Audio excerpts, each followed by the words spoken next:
किसी गांव में एक साधु रहते थे।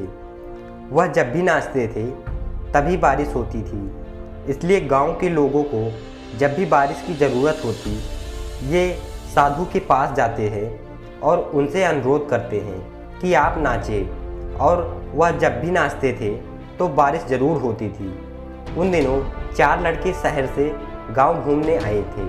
उन्होंने यह बात पता चली कि किसी साधु के नाचने से बारिश होती है तो उन्होंने यकीन नहीं हुआ। शहरी पढ़ाई लिखाई के घमंड में उन्होंने गांव वालों को चुनौती दे डाली कि अगर हम भी नाचेंगे तो बारिश ज़रूर होगी, और अगर हमारे नाचने से बारिश नहीं हुई तो साधु के नाचने से भी बारिश नहीं होगी। अगले दिन सुबह सुबह गांव वालों ने उन चारों लड़कों को लेकर साधु की कुटिया के पास पहुँचे। गांव वालों ने साधु को सारी बात बताई।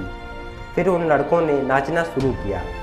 पहले लड़के ने शुरू किया और आधा घंटा बीत गया और थक कर बैठ गया, परंतु बादल नहीं दिखे। फिर दूसरे लड़के ने नाचना शुरू किया और 1 घंटा बीतते बीतते वह भी थक कर बैठ गया। बाकी दोनों लड़कों ने भी ऐसा ही किया, पर बारिश नहीं हुई।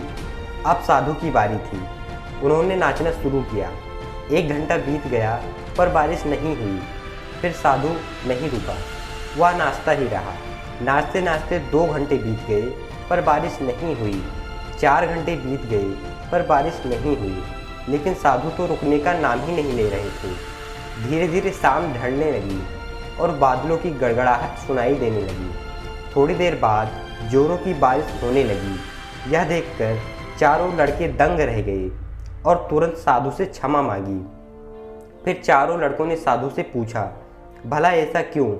हमारे नाचने से बारिश नहीं हुई और आपके नाचने से बारिश हो गई। तब साधु ने उत्तर दिया कि मैं जब भी नाचता हूँ तो मैं 2 बातों को ध्यान में रखता हूँ।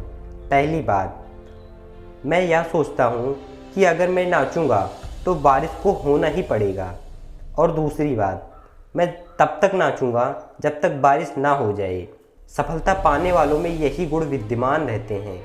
वे जिस काम को भी करते हैं उसमें उन्हें सफल होने का पूरा भरोसा होता है, और वे तब तक उस काम को करते हैं जब तक कि उस काम में सफल न हो जाए।